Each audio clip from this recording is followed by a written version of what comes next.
Kung maghihiwalay tayo or mawawala na ako, mag-aasawa ka pa ba?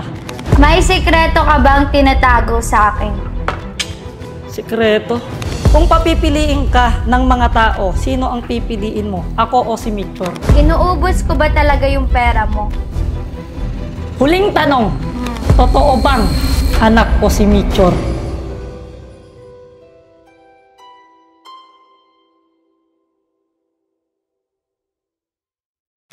So yo, what's up mga master, Don Wamos nga pala at ngayong araw na to, samahan nyo nga pala kami alamin yung mga bawat isa sa mga salita. Parang kinakabahan ako dito, para ayoko na ituloy ito Pero itutuloy natin yan para sa inyo mga par at papakilala ko na sa inyo. Siyempre ang I Spy at siyempre si Antoinette. Hi guys! Ayan. Grabe bagong-bago ako sa channel ni Wamos, diba? So ngayon mga par, nakikita na namin to actually sa ibang mga vlogger. Pero dati, ginawa na namin to, pero hindi pa siya specific na ganito talaga yung ano niya. Yung ano nilalagay lang sa kamay. Yung nilalagay lang sa kamay dati na lie detector. detector. So ayun pa yung ginagamit dati namin ni Antoinette. Pero ngayon, upgraded na kami. Ito totoo na talaga dati, ground yun. Oo, kasi dati hindi pala siya ano man tawag doon? Yung hindi siya accurate. Bigla lang siya mag-ground kahit nagsabi ka ng totoo. Kahit nagsabi ka ng totoo, mag-ground ka, sasabihin sinungaling ka. Doon kayo maghihiwalay, kaya huwag nyo nang gamitin yun. Kaya kung gusto nyo mag-lie detector, dito na kayo sa I Spy. May kanta ako dyan, knock-knock. Who's there? I Spy.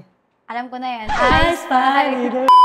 So ngayon, simulan na natin ang ating mga katanungan.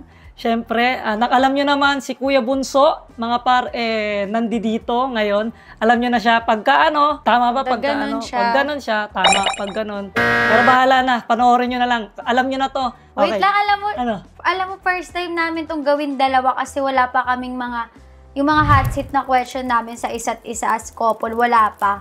So first time nyo to malalaman yung mga controversial sa relasyon namin. Totoo bang na-inlove ka sa akin or collab lang talaga? Ako, totoong na-inlove talaga ako kay Antoinette. Kasi kung di ako na-inlove kay Antoinette, wala kami ngayon dito.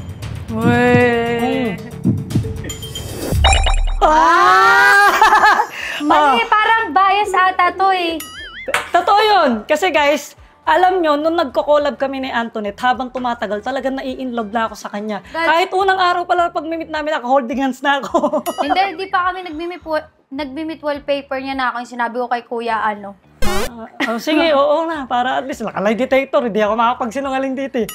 Totoo yun. Di pa kami ni Antoinette, naka-wallpaper na siya sa akin. Tapos sabi niya, CS daw agad. Agad-agad, di ba? Hindi pa kami nagkikita, may call sign na kami. CS, di ba ayun yung pagka nanganak ka? Okay. Lo? Nagsisisi ka ba nung ako'y naging boyfriend mo? Hindi. Ala, grabe, ba't may tumitibok, kuya? Grabe, ang gwapo ni Wamos, guys.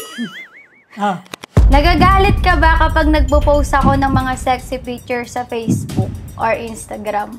Actually, noon, yes or no lang, walang paliwanag. Yes. Ay.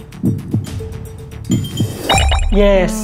Bakit? Kasi, nagagalit kasi ako kay Antoinette kasi parang ayoko siya ng pa-sexy talaga sa social media. Ayoko siya kasi hindi ko siya pinakilalang ganun sa social media nung una kami nag-meet. Hindi siya pa-sexy, kung mapapansin niyo dun sa sa mga TikTok namin, talaga naka-pants siya, naka-t-shirt siya, couple kami, ganun kami dati. Ano yung suot mo, ganun din ako. Kung ano yung suot ko, ganun din kay Antoinette. Pero katagalan nung medyo nasasanay na ako na isa-isa na yung ano niya at nagpapaalam naman siya sa akin ng maayos, pinapayagan ko na siya ngayon. Hindi guys, galit pa rin siya. Alam niyo, dumating nga sa point, dinilit niya, tapos hindi ako pinansin. O hindi, ano yun, yung medyo parang wala ka ng paalam sa akin, no? Wow! O, tingnan mo, sabihin ko, galit ako, hindi na ako galit kapag ka nag-ano siya, nagpo-post siya ng sexy.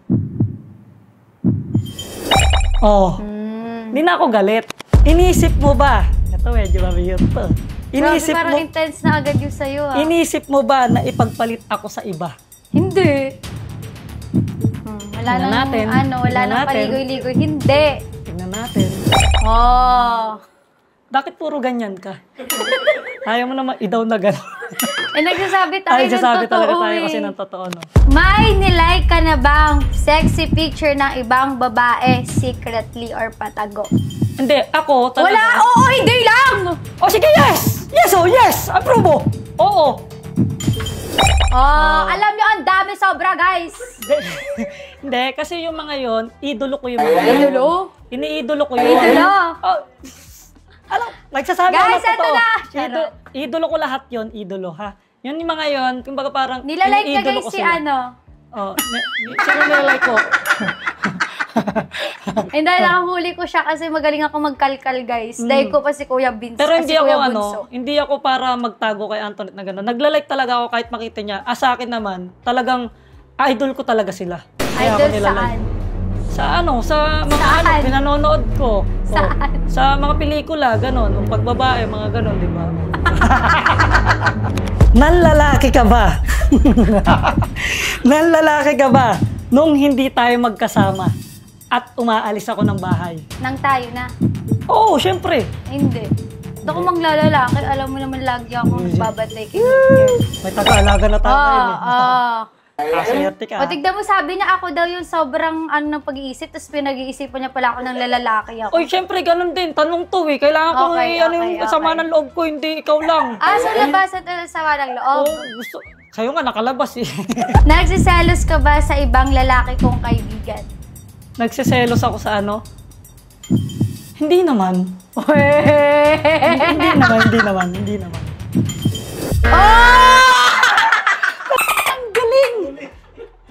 Ang galing! Nagsiselos Ang siya. galing, pero nagsiselos talaga ako. Ang galing nito. May tip ka sa akin mamaya. Paano gumanon doon yung pet mo eh? Hindi kasi anong tawag dito? Minsan kasi may point na parang hindi ko na gusto yung yung ginagawa din ng yung ibang kaibigan niya. Alam niya yung kung sino yon. Huwag ka na pupunta rin sa bahay. Sinasabi ko sa'yo. Hindi, joke lang. Friend na rin kami. Hindi, okay na yun. At saka, okay na rin yun. pinagsiselosan niya guys, bakla yun. Tsaka nalaman ko bakla. Kasi nung una hindi ko pa nalalaman, gusto ko eh. Tapos lagi pupunta sa bahay, tapos sabi na inis daw siya. Ikaw parang bato ka ng itlog eh.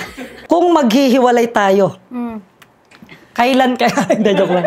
Joke lang. Ito, meron pa. Kamali lang ako ng basa. Kung maghihiwalay tayo, or mawawala na ako, mag-aasawa ka pa ba? Ayun, lagi niyong tinatanong sa akin, pero... Oo, kasi kailangan ko malaman yes or no lang. Dahil mo rin sinasabi. Pero feeling ko hindi, kasi di pa ako ready. Pag, syempre namatay ka, tapos alangan maglalandi ako Hindi, agad. tapos hindi pa ako ready. Siyempre, So, ibig sabihin, deep inside, mag-aasawa ka pa. Hindi Diretsuhin mo na sabihin mo, yes.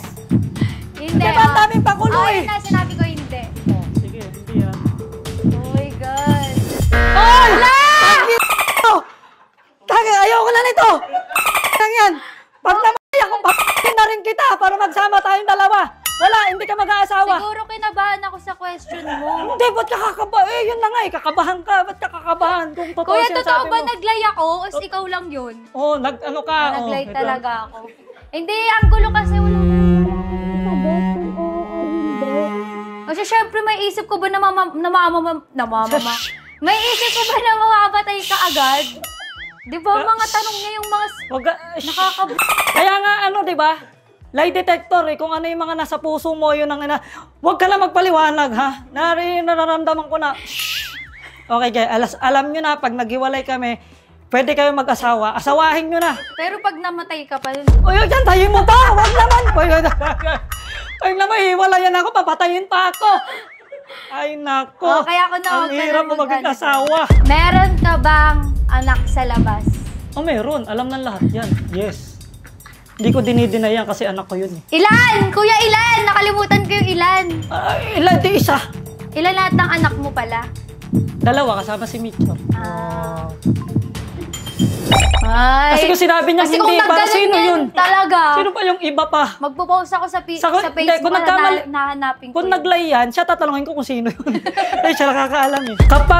Kapag ba nag-away tayo, naiisip mo ba makipaghiwalay sa akin? Oo, syempre. Naiinis ako sa'yo minsan. Ay, mali mo tinuloy. Oo. Totoo. Okay nga. Syempre, hindi naman mawawala sa isang relasyon kapag nag-away, maisip mo, maghiwalay na tayo. O ba't naghiwalay ba tayo? Hindi pa, di ba? Inaabangan nga nila eh. Ay, nabang. Huwag na niya naman abangan. Grabe naman kayo. May sikreto ka bang tinatago sa akin? Sikreto?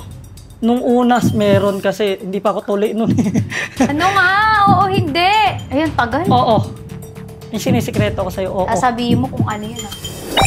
Sikreto nga eh! Ba't ayun sasabihin kung ano? Gunaganon si kuya. O Ano kaya nga, yun? sekreto eh. Dapat pala sinabi ko bakit. Ay, Oo, ano di ba? yun? Wala. Kasi nga sekreto, hindi ko pwede sabihin sa'yo kung ano yun. Sekreto ko nga yun eh, di ba? Ano kaya Wala, yung mali yung ano mo. niya, guys? Oh, isipin mo na lang, magtanong ka kay boss. Kung papipiliin ka ng mga tao, sino ang pipiliin mo? Ako o si Mitchor? Hirap. Kuya, nararamdaman mo yung puso ko, di ba?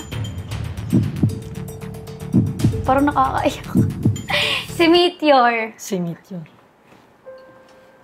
Naiyak. Bakit may ganun tanong? Hindi, kasi yun yung medyo kailangan ko ano yun eh. Medyo... Hindi, mali. Hindi, tama. Hindi, sabi kasi nila dapat daw ang pundasyon yung inahalagaan yung kayo mag-partner. So, in the meantime, siguro susunod, si Mitchell mag-aasawa siya. Pero hindi ko pa kaya, alam mo yung baby, mag-iisip yung mag-aasawa. Pero dapat yung tayong dalawa yung pinapatatag natin. Siya na nga lang, kuya. Hindi, kaya ako lang din naman naitanong. Kasi, Nakakainis. Ayoko nga yung tinatanong. may mga meron talagang mapagtanong na ganyan. Nabawa, At ako ikaw kasi... yun.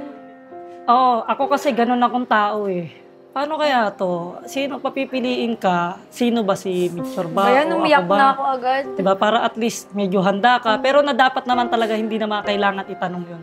Pero naisip ko lang na wala pang nagtatanong nito. Sa lahat ng sa lahat ng nag-vlog nito. Lahat na nag-vlog nito, wala pang tinanong na na kung papipiliin kita, o papipiliin ka ng tao. Ako ba o si Mitchor? Ganun din. Wala silang ganun tanong. So akin, medyo parang kakaiba. Medyo malalim. Kaya yun. Pero at least alam ko na si Mitchor. Di ba? Hindi, pero siguro ngayon, kasi nga, baka may postpartum pa ako, ayoko pa. Hindi, Wala na kaming away. pag kakapanganak mo pa lang, syempre meron ka separation anxiety. Like, kunyari, natatakot pa nga ako magkaroon ng yaya si Mitchor kasi ayoko siya mawala sa akin. So, siguro as of now, bata pa siya, basta pipiliin ko siya. Pero alam ko naman in the future, mag-aasawa din siya. And totoo naman yun. Iiwan niya pa rin tayo at dalawa pa rin tayo. Kasi tayo, kung wala naman tayo, wala rin si Mitchor. Hindi, mauna ako. Ako na ba? Oo, kakatanong ko lang. Umiyak ka pa nga eh. Ayoko umiyak dito eh. Ba't kasi umiyak? Kakainis. Nag-propose ka ba para pakasalan talaga ako? O hype lang talaga para sumabay ka sa trending? Dalawang tanong yan eh. Bali, sige, ang unang sagot ko. Nag-propose ka ba para pakasalan talaga ako? Yes. Or for hype lang para sumabay ka sa trending? No. Kala ko kaganos. Kasi, alam nyo, hindi porkit nag-propose ka kaagad, kailangan nyo na kaagad magpakasal. Hindi ba pwedeng para mapil nyo lang na mag-asawa kayo kahit hindi pa kayo kasal? At saka ang kasal, hindi siya agad-agadan. Na porkit nag-propose ka, kinabukasan sa susunod na taon, magpakasal ka na. Kailangan nyo muna mag-ipon ng budget kung talagang once in a lifetime lang yan eh. Isang beses ka lang iiyak, tsaka isang beses ka lang ikakasal. Isang beses lang talaga? Diba? Isang beses ka lang iiyak sa kasal eh. Okay. Ibuhos mo na sa isa lang. Kaya ginagawa ko, mag-iipon muna kami, saka kami magpapakasal kapag ka talagang meron na kami. Ganun lang yun. Dumating na ba sa time na gusto mo na makipag-iwalay sa akin? Dumating sa time na hindi. Hindi. Sinungaling. Hindi. Hindi. Oh, totoo ba kuya? Kahit sinabihan niya makipag-break na siya? Hindi. Kasi alam mo, kung ako talaga makikipag-break talaga, siguro noon pa. Yung point na yun, parang siguro tulad nga ng sinabi niya kanina, hindi siya pumapasok sa isip niya na pwede siya makipaghiwalay, na pwede din namang hindi, kasi hindi din natutuloy. So parang same lang din naman yun. O parang ganun lang din siya. Hindi ka naman nagsinungaling na ganun na nga. Pinapaliwanag ko dyan. Na-attract ka pa ba sa mga babae sa social media kahit na magkarelasyon tayo? Ay, hindi. Siguraduhin mo. Hindi. Kasi pag nag-oo yan, lumayas ka na ngayon din. Hindi. Fake! Sino yun? Parang na-attract. Ay, kilala ko na. Baka truck yun, boss ha? Hoy, huwag kang na. Alam nyo guys, lahat naman talaga ng tao na a-attract. Depende na lang kung paano mo dadalhin. Pero hindi naman kasi totally, ijojowain mo siya. Di ba? Hindi ibig sabihin na na-attract ka sa kanila, jojowain mo na. Na-attract ka dahil pwedeng yung talent niya, ang galing. Anong talent dun? Wala lang. Gumaganon-ganon niya, so talent ba yun? Oo, talbugan. Lato-lato. Sino kaya yung babae na yun? Kaya hanapin ko na naman yan. Alam niyo guys, sobrang overthinker kaya ako malalagdagan na naman to sa isipin ko, di ba? Nagagalit ka ba sa akin kapag hindi tayo nakakalabas ni baby tuwing Sunday? Oo, fake news. Sabi guys, family day, tapos di naman pala. Hindi, may mga ano kasi, may mga point kasi na may lakad, di ba? Huwag kayong maniwala dyan. Ngayon kasi, sobrang naniwa mo sa schedule. Dapat magpapabuka sa manager niya. Hindi, may time naman bumabawi siya. Pero most likely yung time na bumabawi ka, minsan lang. Oh, pero solid naman. Ang solid naman, magsi-cellphone lang siya sa gilid, ganun. At least kasama. Wala kaming family bonding guys, yung siya, nakikipag-cooperate siya. Kaya pag nasa ibang bansa naman kami, doon, nag-i-enjoy talaga kami. Ano nag-i-enjoy? Ikaw ngayon dapat asuk-asuhin pag nasa ibang bansa. Ayoko na magtanong. Pagkain. Ayoko na magtanong. Inuubos ko ba talaga yung pera mo?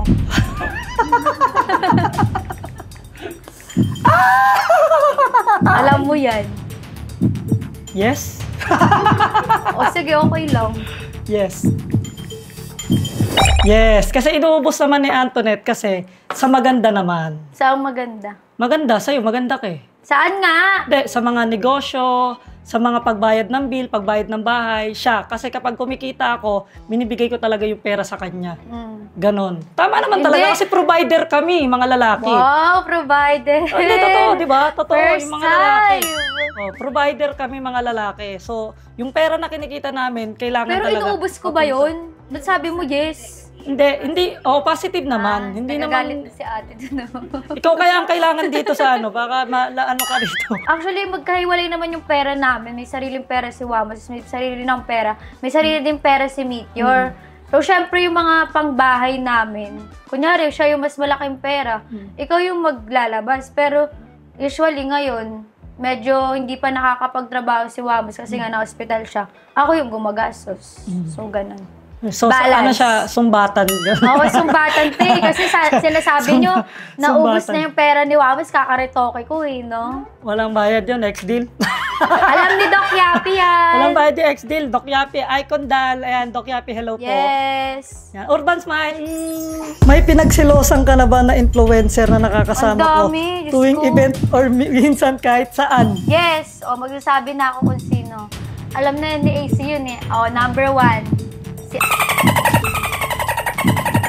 And, ang dami kasi alam niyo si Wamos, komedyante siya, and hindi ko tanggap yung pagiging komedyante niya kasi yung ibang mga, hindi ko alam, sobrang kasi ibang babae, hindi sila maingat. Alam niyo yung parang, meron dapat silang partner na iniingatan. Dapat yung as babae ka, alam mo yung may girl code kayo, di ba dapat?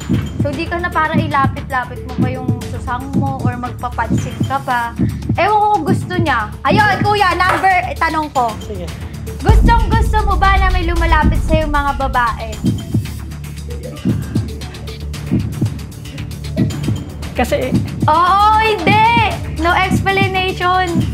Sakit naman na to. Oo, kasi feeling pogi siya eh. Oo. Sige, oo. Okay. Oo. Oh, kasi ako naman papaliwanag kasi friendly akong tao. Friendly? Babae, lalaki, gusto ko silang kaibigan kasi gusto ko lumawak yung mundo ko. Ganun lang kasimple yun. Friendly na may pagkamaharot? Gravity. Habang wala ako sa bahay, meron ka bang kinikitang ibang lalaki? Nasa bahay lang ako, paano mo ipagkita? O wala ako sa bahay, yes or no? No. Oh, lagot lang eh. No. Oh. Pag wala ako sa bahay, guys, na kanila mami oni ako, alam mo naman yun. And grocery, o kaya lumalabas kami ni Meteor, o kaya nagpapaganda ako. Siyempre, tanong na. Proud ka ba na retokada ako? Oo naman. Oo, kasi kasama nga kita eh. Oo. Diba kasama Hindi, mo nga kasi ako ang pangarap ko talaga siya, guys, BBL. Oo, kung ano talaga yung pangarap niya, binibigay ko. Kasi nga nung nanganak ako, sobrang hirap magkaroon ng, alam mo yun, hindi ko tanggap yung katawan ko simula nung nanganak ako. Kaya gusto ko magpa-BBL. Hindi rin naman kasi ako, alam ko, aminado ako, gusto ko yung mabilisan. Pero syempre, ang galing ng gawa ni Doc Yapi, walang magpapagawa, hindi ang pipilahan ng mahaba kung di siya magaling. Kaya icon dal, proud icon dal ako. Yes. Ako icon Dalmatian eh. Huling tanong. Totoo bang anak ko si Meteor? Yes. Yes! Takay na nyo pa DNA nyo, kayong gumastos. Yan yung mga gusto ng mga tao, yung mga tanungan ko ng mga ganyan nagtataka ako, ito nung buntis ako, sabi, sana hindi maging kamuka. Nung hindi nga naging kamuka, actually hati kami hati si Meteor, yung talent niya sa'yo yun, dahil mahihayin ako, di naman ako nag-ano. Yung puti niya sa akin, pero yung kalahati ng face, makikita pa rin sa'yo. Pero bakit? Tsaka meron. Halata. Meron talaga. Tsaka kung gusto nyo ipa-DNA, sige kayo mag-sponsor. Harap may junior kami sa ako, may DNA. junior din siya doon pa lang Pares maliit. Ay, hindi naman. Wag Tsaka ganun. wag nyo idadamay lagi si Meteor, napakabait ng bata. Sobrang talino. Nakikita mo ba na ako yung papakasalan mo in the future? Bakit gumaganyan ka? Yes! Mo kasi tinitignan kung gaano kaganda yung mapapangasawa ko pagdating. Actually guys, sobrang tagal na namin engaged. Magdi 3 years na next February. Matagal na kami engaged pero ang hina ng engagement dito sa Facebook. Kaya nandito ako sa YouTube ngayon Kasi mahina ng engagement sa alam nyo ba, Facebook. tinatry ni Mamis ngayon mag-collab at maggawa talaga ng mga maraming magagandang content sa YouTube. Kaya panoodin nyo na, guys. Tsaka guys, comment lang kayo dito kung sino yung gusto nyo mga collab. So, ayun, road to 1 million subscriber na rin tayo mga par. Siyempre, mag-subscribe na rin kayo. Pati kay Antoinette, mag-subscribe na rin kayo. Yes. And then, siyempre, mga par, yun, tapos na kami. Medyo kinabahan din ako. Kinabahan ka sa mga tanong ko. Oo, lalo na yung dun sa papipilian kay Meteor or siya kasi di ko expect. Pero yung iba, simple lang. Nakakaba, simple lang. Di nga umiyak Medyo masyado ko kasi diniin yung yung ibang mga Yung baga parang chill-chill lang yung mga una kong tanong. Pero yung mga kasunuran, nakita mo naman, napaiyak kita kahit paano. Ayun yung goal niya lagi. Hindi, iyakin kasi talaga ako kahit anong mangyari. Ayun. So, ayun. Maraming salamat nga pala syempre kay Kuya Bunso. Ayan, sa lahat ng mga gustong mag-content ng lie detector dito sa iSpy para pwede kayo mag-content ng ganito. Diba? Marami ng mga vlogger na nagko-content ng mga ganito. Tsaka hindi totoo talaga. Kung nagsisinungaling ka, malalaman talaga. And hindi makikita sa mukha ni Kuya Bunso kung nagsisinungaling ba kami. Kasi hindi mo rin makikita sa kanya kung masaya ba siya o nakasimangot siya. Ganun yung nararamdaman ko sa kanya. Pero feeling ko nga, nagugutom siya. Si Kuya. Nonchalant nga lang talaga. So yun, maraming salamat sa inyo mga par. And yun lang, maraming salamat. Bye-bye! Bye guys!